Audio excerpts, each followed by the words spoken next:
Hello, ഇന്നത്തെ വീഡിയോയിൽ കാണിക്കുന്നത് ഒരു അടിപൊളി ചിക്കൻ കറിയാണ്. അത് ഉണ്ടാക്കാനായിട്ട് ഞാനൊരു പാത്രം വെച്ച് കൊടുത്തിട്ടുണ്ട്. അതിലേക്ക് വെളിച്ചെണ്ണ ഒഴിച്ചു കൊടുത്തു, സവാള ഇട്ട് കൊടുത്തു.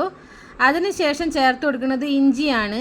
അതിനുശേഷം വെളുത്തുള്ളി ചേർക്കാം, പിന്നെ പച്ചമുളക് ചേർക്കാം. ഇഞ്ചി, പച്ചമുളക്, വെളുത്തുള്ളി ഇതൊന്നും ഞാൻ ചതച്ചിട്ടല്ല ചേർത്ത് കൊടുത്തിട്ടുള്ളത്, ജസ്റ്റ് അതുപോലെ തന്നെ ഇട്ട് കൊടുത്തിട്ടുള്ളതാണ്. പച്ചമുളക് നടു കട്ട് ചെയ്തിട്ടുണ്ടായിരുന്നു, ഇഞ്ചി ചെറുതായിട്ട് അരിഞ്ഞിട്ടുണ്ടായിരുന്നു. ഇനി ഇട്ടെടുത്തത് തക്കാളിയാണ്. ഇതെല്ലാം കൂടെ നന്നായിട്ടൊന്ന് വഴറ്റിയെടുക്കണം. ഇതിൻ്റെ എല്ലാറ്റിൻ്റെയും ആ ഒരു പച്ച ചൊവ വിട്ട് മാറിയതിന് ശേഷം ആണ് നമ്മളിത് ഫ്ലെയിം ഓഫ് ചെയ്യാൻ പോണത്. ഈ ഒരു സമയത്ത് ഇതിലേക്ക് ആവശ്യമായിട്ടുള്ള ഉപ്പും കൂടി ചേർത്ത് കൊടുത്തിട്ടുണ്ട്. കുറച്ച് മുന്നേ ഉപ്പിട്ട് കൊടുത്താൽ മതിയായിരുന്നു, എന്നാൽ പെട്ടെന്ന് തന്നെ സവാള വഴണ്ട് കിട്ടുമായിരുന്നു. പക്ഷേ അപ്പോൾ ആ ഒരു ബോധം വന്നില്ല ഗൈസ്. എന്നിരുന്നാലും ഞാൻ പിന്നെ ഇട്ട് കൊടുത്തിട്ടുണ്ട്. ഇനി ഇട്ട് കൊടുക്കുന്നത് മഞ്ഞൾപ്പൊടിയാണ്, പിന്നെ ഇട്ടത് മുളക് പൊടിയാണ്. മുളക് പൊടി നല്ല എരിവുള്ളതാണ്, അതുകൊണ്ട് 1.5 ടീസ്പൂണോളം ഇട്ട് കൊടുത്തിട്ടുള്ളൂ. ഇനി ഇത് നന്നായിട്ട് ഒന്നും കൂടി ഒന്ന് വഴറ്റിയെടുക്കാം. ഈ ഒരു പൊടികളുടെ റോസ്മെല്ലും കൂടി ഒന്ന് മാറിക്കിട്ടണം. പൊടികൾ കരിഞ്ഞു പോവാതെ പ്രത്യേകം ശ്രദ്ധിക്കുക. ഫ്ലെയിം ലോ ഫ്ലെയിം ആക്കി വെക്കാനായിട്ട് ശ്രദ്ധിക്കുക. അപ്പോൾ അതാ നന്നായിട്ട് വഴറ്റിയെടുത്തിട്ടുള്ള ആ ഒരു മിക്സ് ഉണ്ടല്ലോ, ചൂടാറിയതിന് ശേഷം ഒരു മിക്സിയുടെ ജാറിലേക്ക് ഞാൻ ഇട്ട് കൊടുക്കുകയാണ്. അതിനുശേഷം ഒരിത്തിരി വെള്ളം ചേർത്തിട്ട്, ഒരിത്തിരി മാത്രം വെള്ളം ചേർത്തിട്ട് ഇതൊന്ന് അരച്ചെടുക്കുകയാണ്. നന്നായിട്ട് അരച്ചെടുത്തിട്ട് വരിക. അപ്പോൾ അതാ ഞാനിവിടെ അരച്ചെടുത്തിട്ട് വന്നിട്ടുണ്ട്, അടിപൊളിയായിട്ട് തന്നെ കിട്ടിയിട്ടുണ്ട്. ഇതിപ്പോൾ കഴിഞ്ഞത് ഫസ്റ്റ് ട്രിപ്പാണ്. ഇനി അടുത്ത ട്രിപ്പും കൂടി അരച്ചെടുക്കാനായിട്ടുണ്ട്. അപ്പോൾ അതും ഇതേപോലെ ഒരിത്തിരി വെള്ളം ഒഴിച്ചു കൊടുത്തിട്ട് അരച്ചെടുക്കുക. ഇതിൻ്റെ കൂടെ ഞാൻ കുറച്ച് ഏലക്കായ, പട്ട, ഗ്രാമ്പു അതും കൂടി ചേർത്ത് കൊടുക്കുന്നുണ്ട്. ഞാൻ നേരത്തെ മസാല മിക്സ് ചെയ്ത സമയത്ത് ഇട്ട് കൊടുക്കാൻ വേണ്ടിയിട്ട് വിട്ടുപോയിട്ടുള്ളതായിരുന്നു. ഇങ്ങനെ ചേർത്ത് കൊടുത്താലും മതി. ഇനി അതും കൂടി അരച്ചെടുത്തതിന് ശേഷം ഇനി വേറൊരു സംഭവം കൂടി അരച്ചെടുക്കാനുണ്ട്. ആ ഒരു സംഭവമാണ് ഇത്. ഉരുളക്കിഴങ്ങ് പച്ചക്കാണ് അരച്ചെടുക്കുന്നത്. നമ്മൾ വേവിക്കുന്നൊന്നുമില്ല കേട്ടോ, പച്ചക്ക് ഒരിത്തിരി വെള്ളം ഒഴിച്ചു കൊടുത്തിട്ട് അതും കൂടി അരച്ചെടുക്കുക. ഒരു ഉരുളക്കിഴങ്ങാണ്, തോലൊക്കെ കളഞ്ഞ് ചെറുതായിട്ട് കട്ട് ചെയ്തിട്ട് അരച്ചെടുത്ത് വന്നിട്ടുണ്ട് കേട്ടോ. ഇനി അടുത്ത പരിപാടി കറി ഉണ്ടാക്കുക എന്നുള്ളതാണ്. അപ്പോൾ അതിനായിട്ട് ഞാൻ ആദ്യം അരച്ച് വെച്ചിട്ടുള്ള ആ മസാല നമ്മുടെ പാത്രത്തിലേക്ക് ഇട്ട് കൊടുത്തിട്ടുണ്ട്. അത് ഒന്ന് ലൈറ്റായിട്ടൊന്ന് വഴറ്റിയെടുക്കണം.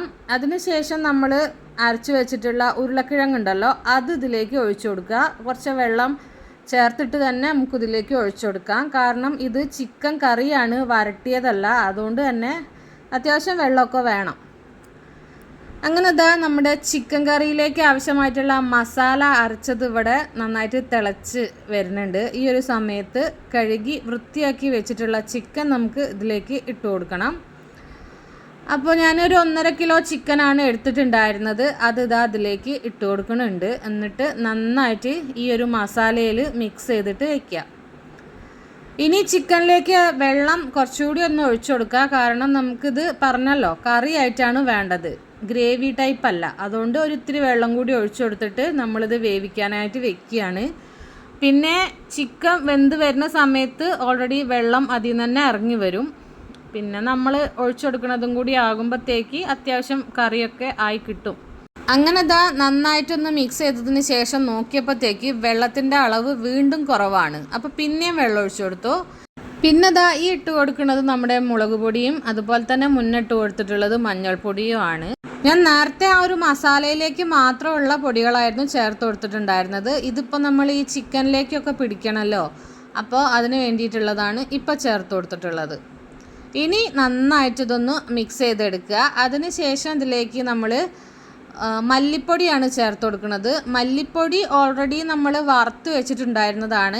അതൊരു 3 ടീസ്പൂൺ ചേർത്ത് കൊടുത്തിട്ടുണ്ട്. നിങ്ങൾക്ക് കൂടുതൽ വേണമെന്നുണ്ടെങ്കിൽ അങ്ങനെയും ചേർത്ത് കൊടുക്കാം കേട്ടോ. എനിക്ക് പക്ഷേ മല്ലിപ്പൊടിയുടെ ടേസ്റ്റിനോട് അത്ര വലിയൊരു താല്പര്യമില്ല. അതുകൊണ്ട് തന്നെ ഞാൻ പേരിന് മാത്രമേ ചേർത്ത് കൊടുത്തിട്ടുള്ളൂ. ഇനി ആ പൊടിയും കൂടി ചേർത്തതിന് ശേഷം നന്നായിട്ട് ചിക്കൻ്റെ കറി ഒന്ന് മിക്സ് ചെയ്ത് കൊടുക്കുക. അപ്പോൾ നമ്മുടെ ചിക്കൻ കറി ഇനി നന്നായിട്ടൊന്ന് തിളച്ച് വെന്ത് വരട്ടെ. അതുവരെ നമുക്ക് വെയിറ്റ് ചെയ്യണം.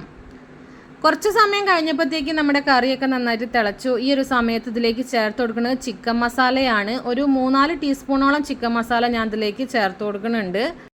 അത് നന്നായി മിക്സ് ആക്കുന്നതിൻ്റെ കൂടെ തന്നെ കുറച്ച് കുരുമുളക് പൊടി കൂടി ഇട്ട് കൊടുത്തിട്ടുണ്ട് കേട്ടോ.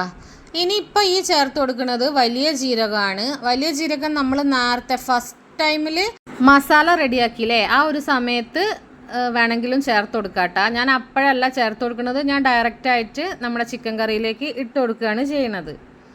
അങ്ങനെ അതും കൂടി ഇട്ട് കൊടുത്തതിന് ശേഷം നന്നായിട്ടൊന്ന് ഇളക്കി കൊടുക്കുക. ഇടയ്ക്കിടയ്ക്ക് ഇളക്കാൻ നിൽക്കണം. കാരണം എന്താണെന്ന് വെച്ച് കഴിഞ്ഞാൽ ഇതിൽ നമ്മൾ ചേർത്ത് കൊടുത്തിട്ടുള്ളത് ഉരുളക്കിഴങ്ങാണ്. ഉരുളക്കിഴങ്ങ് പെട്ടെന്ന് ടൈറ്റായിട്ട് വരും. അപ്പോൾ നമ്മുടെ കറി അടിയിൽ പിടിക്കാനുള്ള സാധ്യത ഉണ്ട്. അപ്പോൾ ഇടയ്ക്കിടയ്ക്ക് ഇളക്കി കൊടുത്തുകൊണ്ടിരിക്കണം. പക്ഷേ നമ്മുടെ ചിക്കൻ ഉടഞ്ഞു പോവാനും പാടില്ല. അപ്പോൾ ആ ഒരു രീതിക്ക് നമ്മൾ ശ്രദ്ധിച്ച് ഇളക്കി കൊടുക്കുക. അപ്പോൾ നമ്മുടെ ചിക്കൻ കറി ഇതാ ഏകദേശമൊക്കെ റെഡിയായി വന്നിട്ടുണ്ട്. ഇനി ഇതിലേക്ക് കറിവേപ്പിലയും മല്ലിയിലയും ഇട്ട് കൊടുക്കുക. ഇത്രയേ ഉള്ളൂ കേട്ടോ പണി. ഇനി എന്താ ചെയ്യാന്ന് വെച്ച് കഴിഞ്ഞാൽ പച്ച വെളിച്ചെണ്ണ ഉണ്ടല്ലോ, അത് ഇതിൻ്റെ മേലെ കൂടെ തൂവി കൊടുക്കുക. നിങ്ങൾക്ക് ചെറിയ ഉള്ളിയിൽ വറവൊഴിക്കണമെങ്കിൽ അങ്ങനെ ആവാട്ടാ. എനിക്ക് പക്ഷേ ഈ ഒരു പച്ച വെളിച്ചെണ്ണ തൂവി കൊടുക്കുന്നതാണ് ഒന്നും കൂടി ഇഷ്ടം. അപ്പം ഞാൻ അങ്ങനെയാണ് ചെയ്യാറ്. ഇത്രയേ ഉള്ളൂ നമ്മുടെ വീഡിയോ നിങ്ങൾക്ക് ഇഷ്ടമായിട്ടുണ്ടെങ്കിൽ ലൈക്ക് ചെയ്യാനും ഷെയർ ചെയ്യാനും കമൻറ്റ് ചെയ്യാനും എൻ്റെ ചാനൽ ഒന്ന് സബ്സ്ക്രൈബ് ചെയ്ത് സപ്പോർട്ട് ചെയ്യാനും മറക്കല്ലേ. പുതിയൊരു വീഡിയോയുമായി വീണ്ടും വരാം.